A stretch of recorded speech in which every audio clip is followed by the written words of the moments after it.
5 pillars of Islam. A declaration of faith. There is only one God. Prayer, fasting, zakah, hajj. God has created all human beings equal. As we accept differences amongst brothers within our own families, why can't we accept differences among brothers in humanity in our own points of view about life? Do you know what Islam is? It's a way of life for all. It is taught in the Quran for big and small. Islam is a way of life, a complete way. Alhamdulillah, all praise is due to Allah. We praise Him with all His beautiful names. I greet you all with the Islamic greetings. Assalamu alaikum wa rahmatullahi wa barakatuh. May peace and blessings of the Almighty God, Allah, be upon all of you all. We have a topic, building bridges between Hindus, Christians and Muslims. So this is going to be a more of an interactive session on Q&A. And this question answers are allowed only for the brothers and sisters of other faiths. This is a purely an exclusive session for them. We have Dr. Bilal Philips. So we'll straight away go on to this session. So I request Dr. Bilal Philips to just introduce Islam briefly and start the question and answers. I would first, after praising God and asking that His peace and blessings be on all of His prophets, like to welcome all of our non-Muslim guests here. And I appreciate your willingness to come and share your ideas with us. And that's what we're here for, to help you to understand why we do or why we say the things that we say as Muslims, and to improve relations with peoples of other faiths, because ultimately we are all trying to do what is good. We are all in favor of what is beneficial for the welfare of our communities, our societies. So we really should not be at odds with each other. We shouldn't have misunderstandings, especially in these days where lines of communication are readily available. So that's what we are here to share with you. That Islam, if we look at its most basic foundations, what are known as the 5 pillars of Islam, that in one way or another, I'm sure you would all agree that they represent good principles for life. Whether it is the first of the pillars, which is a declaration of faith, that one be open with one's faith, not to hide it, to pretend, but to be real. This is what I believe, this is who I am. That is the first step for the Muslim. For a person to be a Muslim, he or she should openly declare their faith. Faith that there is only one God, which virtually all societies in the world agree that there really is only one God. But how that God is perceived is where we find differences of understandings, etc. But the idea that there's ultimately one supreme being who governs all, this is shared by all societies around the world. And for the believing people, we are the majority. Those who claim that there is no supreme being, they are in fact a small, strange, abnormal minority. This is reality. I know those of you who are visiting who may be atheists might say, why would you want to say that? Well, This is what history shows us. Wherever we go in the world, whatever age, whatever society, whatever civilization, backwards, developed, underdeveloped, people believe in God. A minority you find around the world who say there is no God. So as believers, this is a common ground that we should share and help those who have lost their way to the state where they don't recognize that there is a God, help them to find their way back. And of course, for a Muslim, there is added to the basic declaration of faith that there is only one God, that the one who informed us of that, the messenger of God known as Muhammad ibn Abdullah, who appeared, was born in the 6th century after the time of Christ. He conveyed that message, and he not only conveyed it in word, but he also conveyed it in deed. So a Muslim, when he or she declares their faith, they not only recognize the unity of God, that there is one God, ultimate God, but also that the messenger who brought this message is to be followed, meaning he represents the guide in life. He is the example of how we should live our lives. That's the first pillar of Islam. And I'm sure all religions have comparable guides. People depend on, commit themselves to believing that they are the example for them. So I'm sure any person who believes in God would say, yes, that is a reasonable principle. We should have guides. We should have somebody to show us how to live a good, righteous, pious, beneficial life. The second pillar of Islam, the prayer, praying 5 times a day. Well, some people might say, well, that's a lot. You know, how about once a week or a couple of times a week? That may be a little more. Well, of course, it's a choice. If a person commits himself or herself to pray 5 times a day, in other words, trying to communicate with God 5 times a day, trying to remember God 5 times a day, we say the more the merrier. Really, nothing bad about that. Even if you as an individual may personally feel it's a bit too much for you, but still, the idea if somebody wanted to do that's a good thing. Because the more we remember God, the better people we will be. So, again, the second pillar of Islam, 5 times daily prayer. No believer in God would say, hey, that's not good. No. The third pillar, fasting. Fasting in the month of Ramadan. 1 month every year, Muslims are required to fast for 30 days. Daylight hours. And fasting is something instituted in virtually every religion.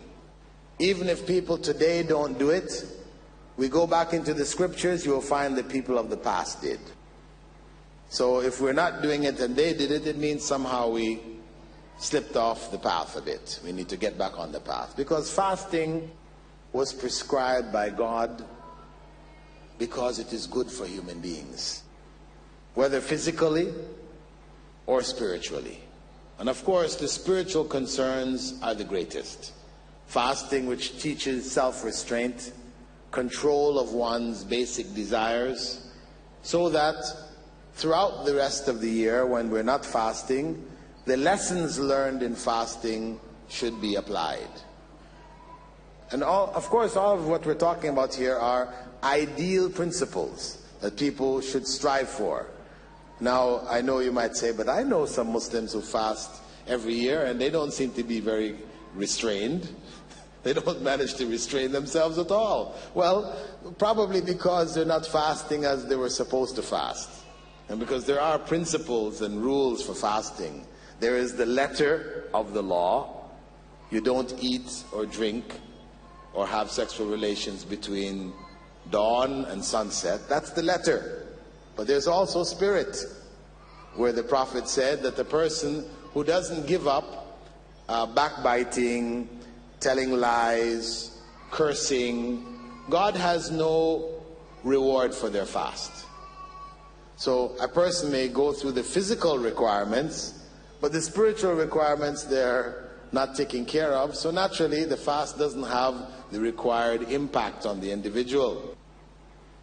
The fourth pillar of Islam is zakah, or charity, which is an obligation on every member of the community who has surplus wealth. Everyone who has surplus wealth above a minimum is required to give 2.5% of it to the poor.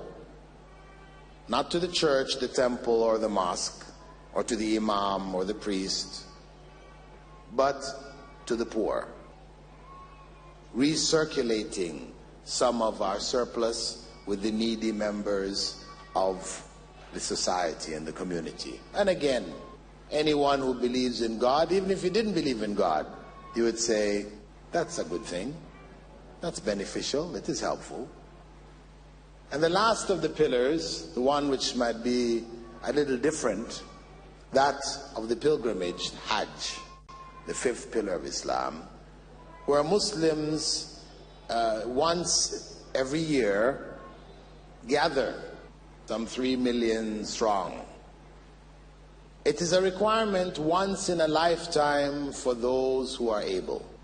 Those who are not are required to desire it.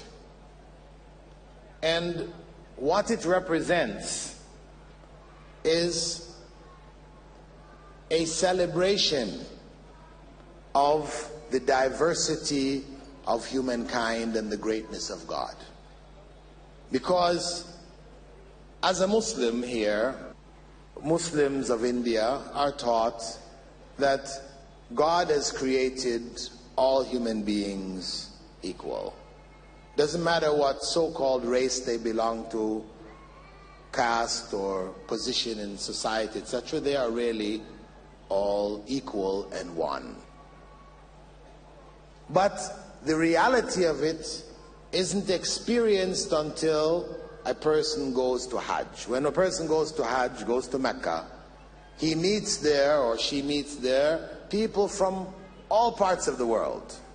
And the universality of that message of the oneness of humankind comes alive on a scale which is unimaginable, except for those who actually get there and see it. It's very difficult even to describe.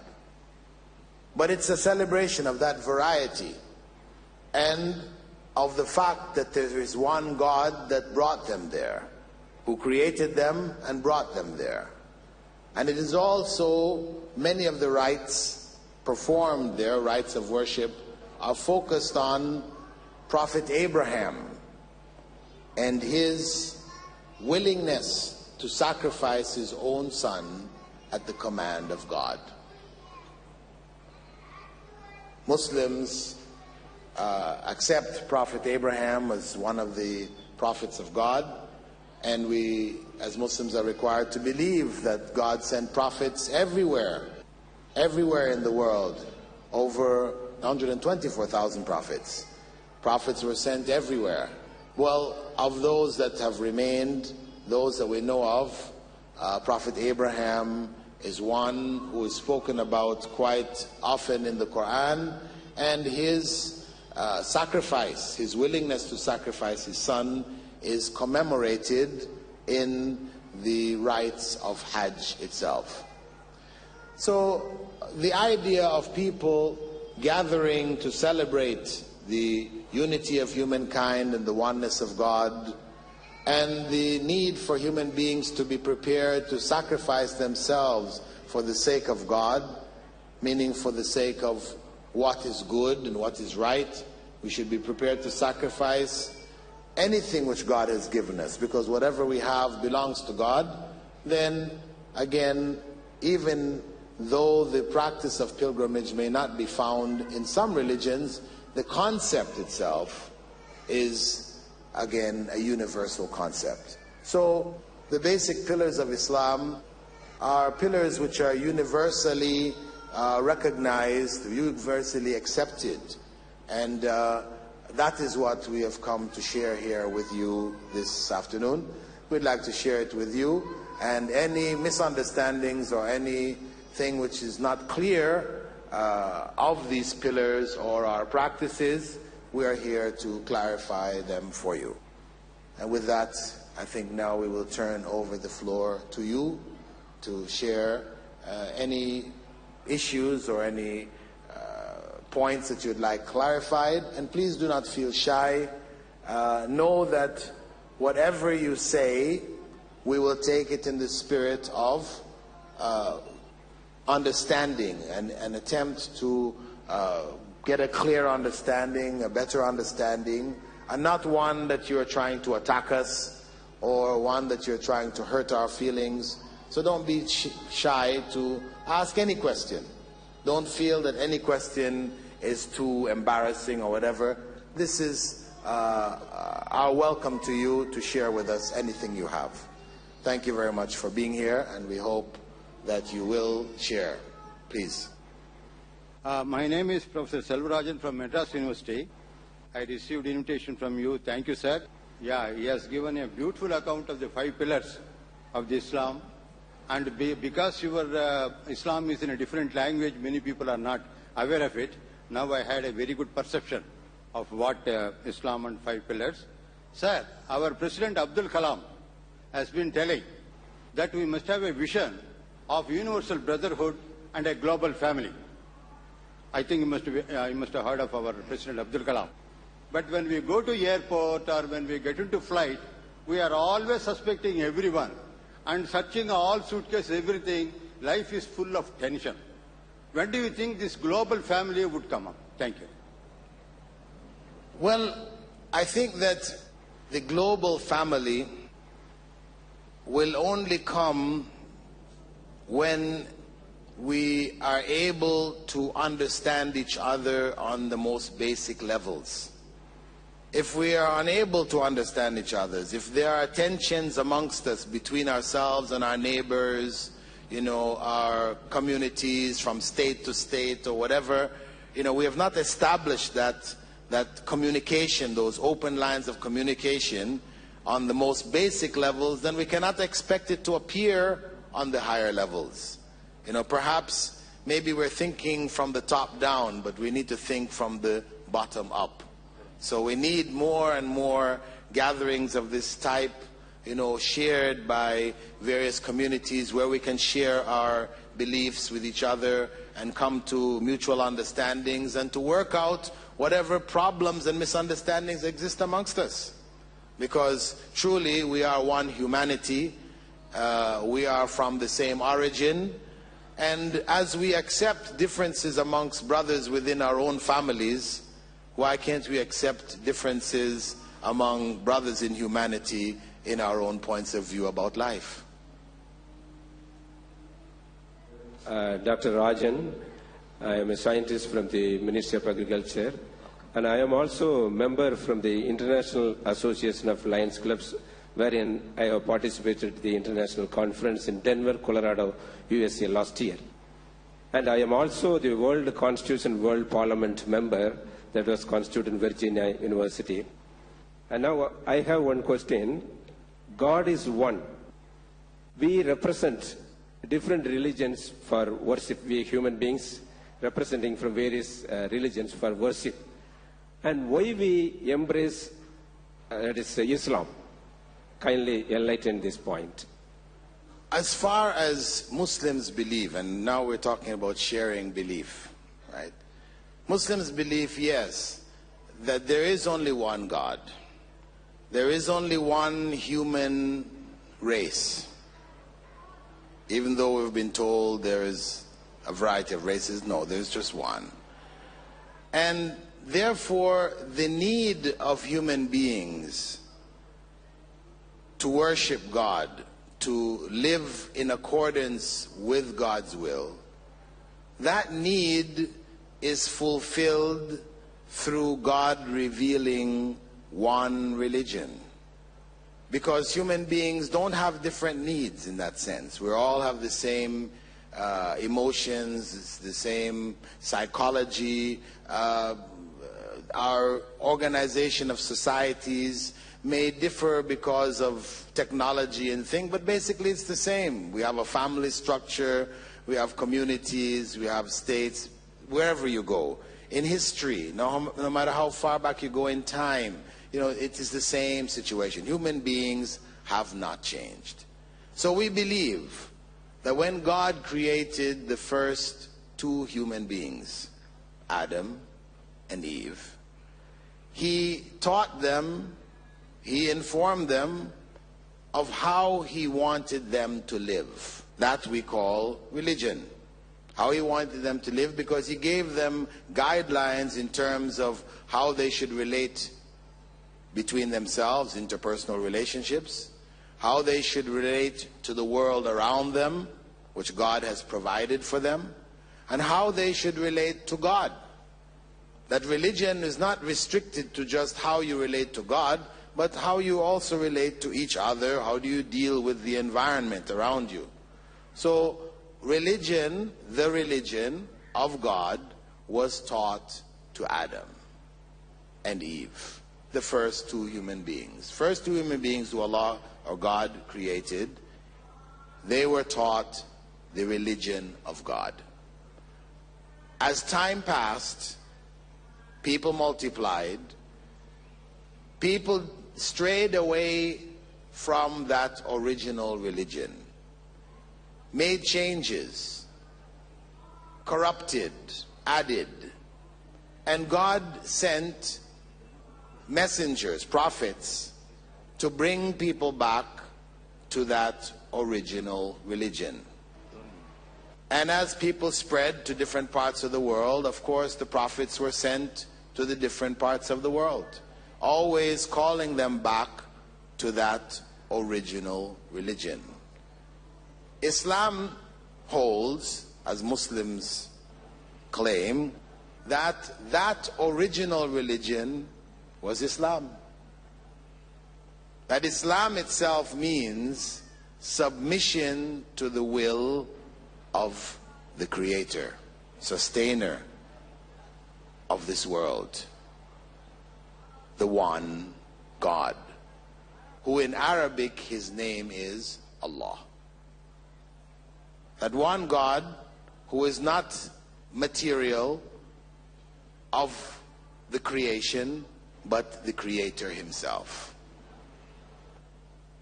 So submission to the will of God, meaning submission to the commandments and instructions of God, that is what Adam and Eve were told to do. And this is what describes that final revelation of that same religion according to the teachings of Islam. So we believe, really, yes, there should be one religion. But human beings are free to make their own choices. Human beings are free to choose for themselves what they feel is best for themselves. And in the end, they will be accountable to God for their choices. That is the sum of our belief with regards to that. My name is Dr. S. Ramu. I am not a Muslim, but I was born and brought up in a Muslim atmosphere, educated completely in a Muslim school. I am tremendously influenced by the teachings of Prophet Muhammad and what is contained in the Quran. And I happened to go through the English as well as Tamil version of the Quran.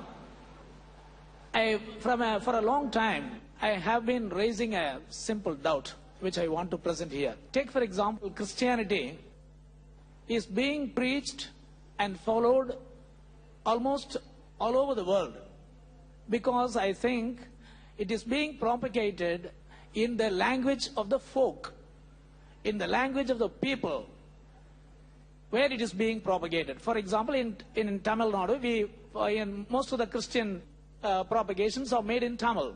People are allowed to worship Jesus Christ or to do any kind of worship in the vernacular language, in the local language. Whereas Islam is insisting on the Arabic language only. I think that is the major impediment for people to follow Islam and to understand what is contained in Quran.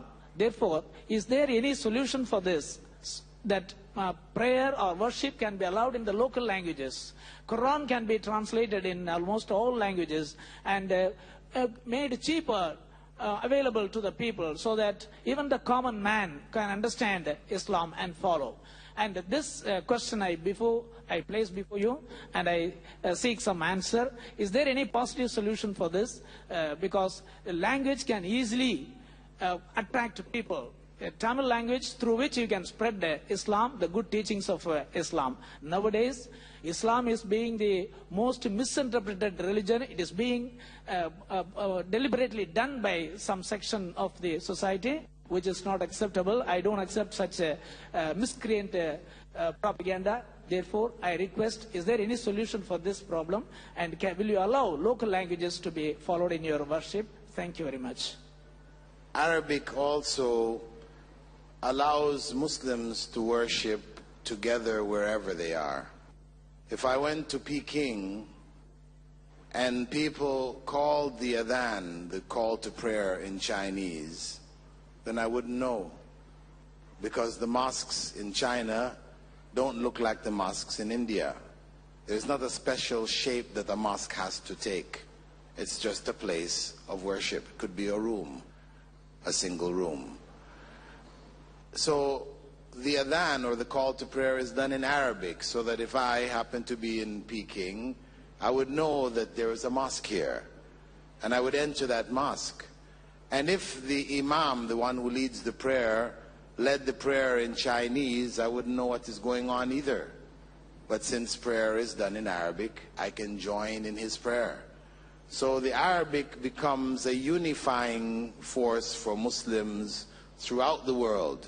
Wherever they go, regardless of their languages, they're able to pray together. Furthermore, as my brother mentioned, it is the language of the original revelation.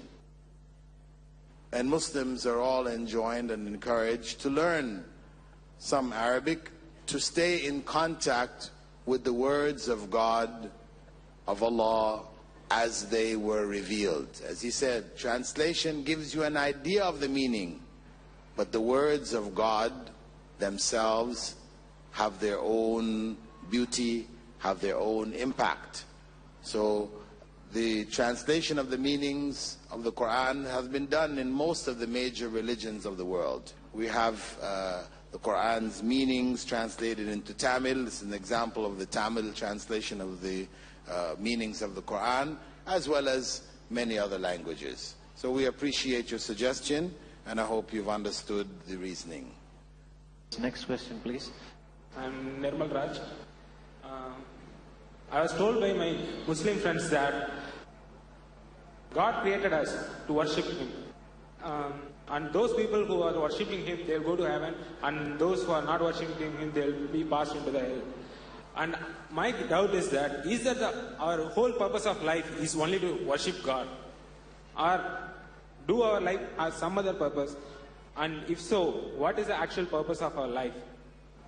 When the Quran states that God created, Allah created human beings, and the spirit world we know as the jinn, solely for worshipping Him, that means that for Muslims, according to Muslim belief, that is the essential purpose of life, to worship God.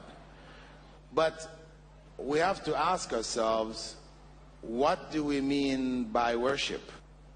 See, if we think of worship as merely calling on God and asking Him when we have a need, then that is not what is meant by the statement that we were created to worship God. What is meant is that we live all of our lives in accordance with His will. In doing so, we are worshiping.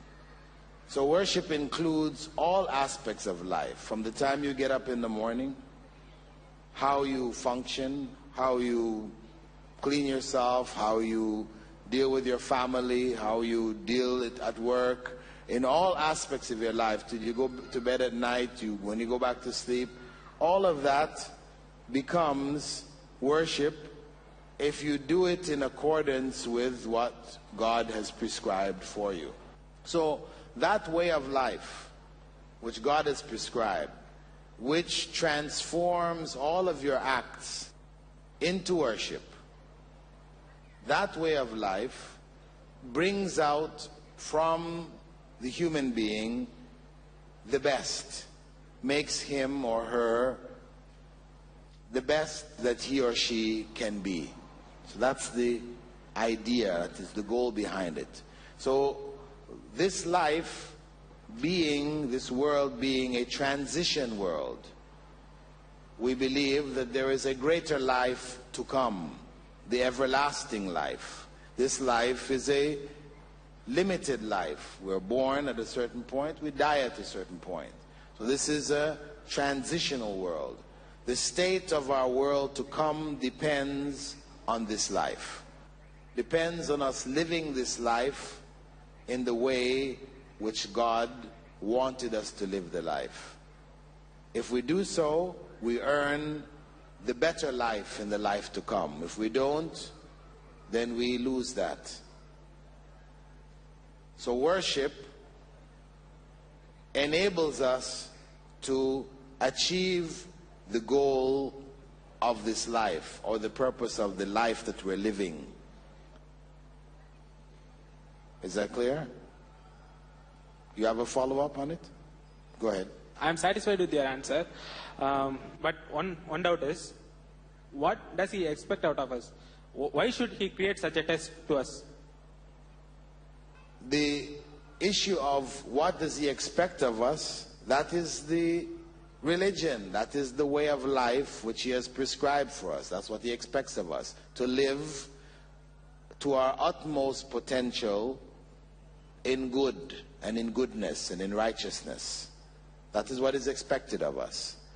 Why did He create us and expect that of us? He is the creator. Being the creator, He created. You don't ask the painter why you painted. In the same way, you don't ask the creator why he created. There's a point of questioning where we accept, well, this is one of the attributes of the one God who rules this world. He is a creator, and He created us. He chose this life for us because it was what was best for us.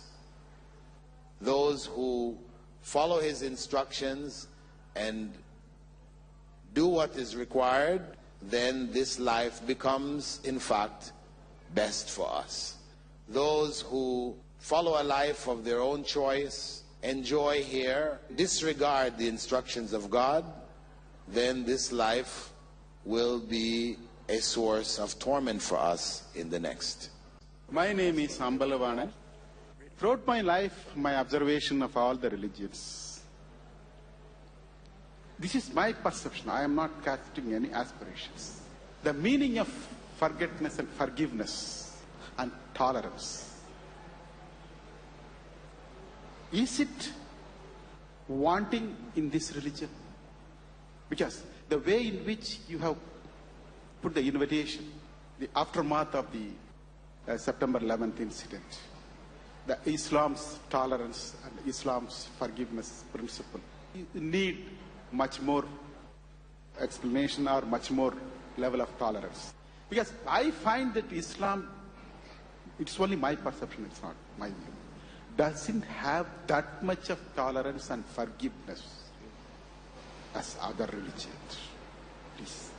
I would suggest that you read the life of the Prophet to see where tolerance and forgiveness is expressed, as the originator of the final message of Islam, to see how it is expressed there. And if you read also the Quran, you will find tolerance and forgiveness and mercy expressed throughout it. In fact, each chapter of the Quran is begun with the phrase Bismillahir Rahmanir Rahim, in the name of Allah, the Beneficent, the Most Merciful. So that is the teaching of Islam.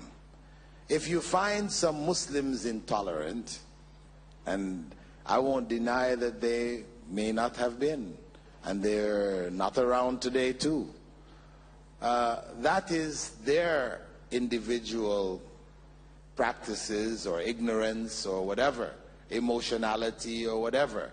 But that is not the teaching of Islam. If we consider, for example, the greatest example, one of the big examples from the life of the Prophet, that when he was driven out of Mecca with his followers, and followers were murdered, their wealth taken, eventually after some 10 years, he came back and reconquered Mecca without a fight. Mecca surrendered. And the people of Mecca were wondering what is going to happen to us, because how we treated you previously, we killed you and did all these different things to you. Then they were expecting what they normally do when they capture an area is they kill everybody. They slaughter them, they take their women and wealth, and this is what they were doing. So they asked him, what are you going to do to us? You are one of us. Are you going to be merciful to us? He said, go all of you, you are free. Go all of you, you are free. That was his magnanimity. That was his generosity. That was his kindness. That was his tolerance. And that is the example throughout actually Muslim history. If we look at the great points, we look at the difference between when Salahuddin, if you're looking at conquering, for example, when Salahuddin conquered Palestine. Palestine had been conquered by the Crusaders 100 years before. And when they came in, according to Crusader history, they massacred all of the inhabitants. Their horses marched in the streets with blood up to the ankles of the horses. They massacred not only the Muslims, but the Jews who were there, as well as the Christians who didn't follow their own brand of Christianity. And when Salahuddin conquered Jerusalem, he spared everyone. He spared everyone. No life was taken. And that was in keeping with the example of the Prophet. Before him, Omar, the second caliph, took Jerusalem. And he did the same. So there was an example set by the Prophet. Historically, people follow that example for the most part, but there are examples in history where people didn't. So when we are to look at these different examples, we judge them according to the original example. We say, well, this is what Islam actually taught, but these people did something other than its teachings.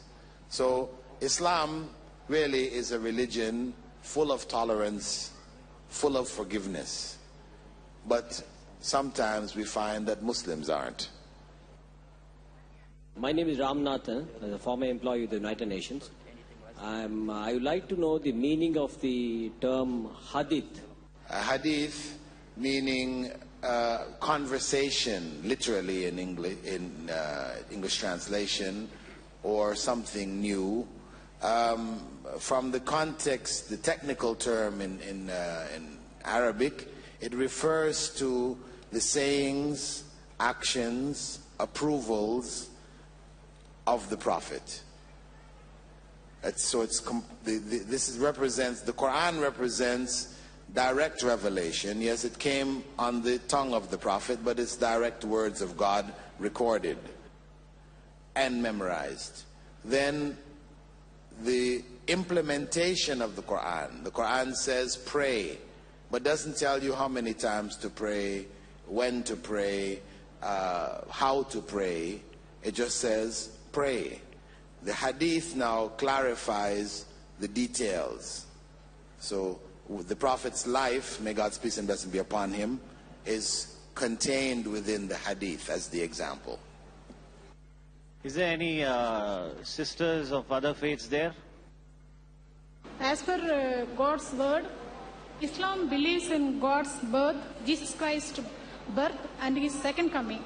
And why it doesn't believe in God's death? Please kindly explain me. As you said, Islam believes in God's birth. No, we don't. We believe in Jesus' birth. God, one of the basic attributes of God is that he is eternal. Once we say that God is eternal, to speak about his birth or his death is contradictory. He is without beginning, without end. Everything else of his creation has a beginning and has an end. So we don't speak of God's birth, nor do we speak of God's death. We speak of Jesus' birth, and we do not believe that Jesus was God. Jesus, we believe, was a prophet of God.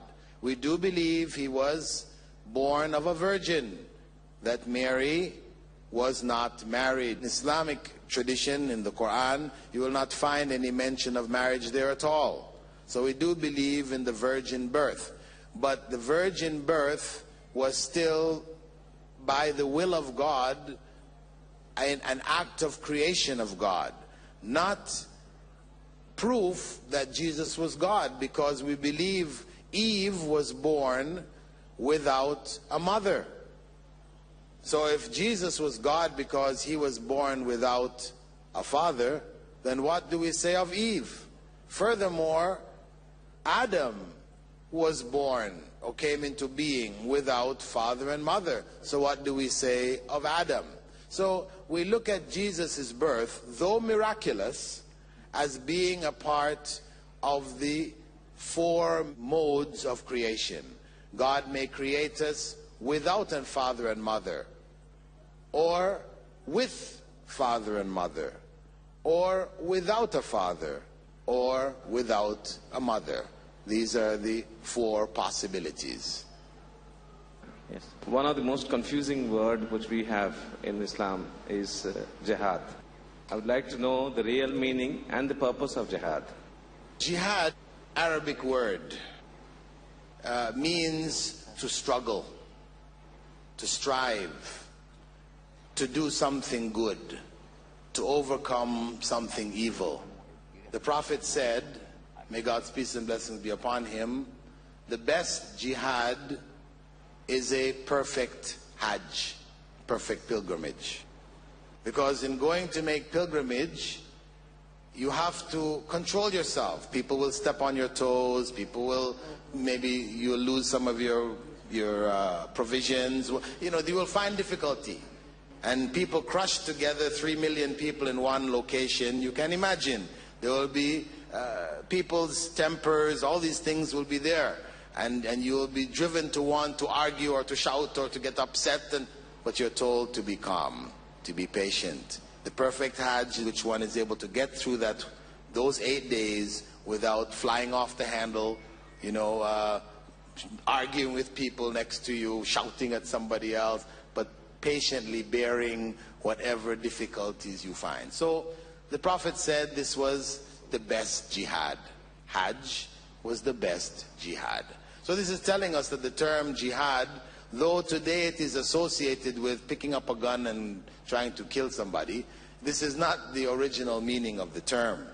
Now, jihad has a variety of different levels. It may require that one picks up a gun, to defend one's life or to defend one's community where one comes under attack. Yes, this is there too.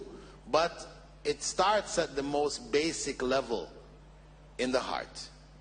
On another occasion, the Prophet had said that the greater jihad is the jihad of the heart, where one struggles against the evil tendencies within the heart, because God has created us with an awareness of both good and evil. Each human being is born with that. And religion is supposed to help that good side, support the good side, help the person to make the right choices. But still, it is the individual who has to make those choices. So when that individual struggles against his or her evil tendencies, they are involved in jihad at the most basic level. And if one cannot engage in that level of jihad, then none of the other levels are true jihad. Because we do this for the sake of God, believing that this is what is pleasing to God. This is what God wants from us, that we be good people, we promote goodness, we live goodness. So on the basic level, which is required of us, if we cannot do that, then even on the highest levels where we're fighting, offering our lives up, supposedly to defend the faith or the believers or the country of the believers or whatever level it is, it will be missing that most vital component. And the Prophet had said that such a person who fights there without that vital component, in fact, will not earn the reward, will not be a true martyr, will in fact end up a loser in the next life. So jihad is the struggle against evil on all levels.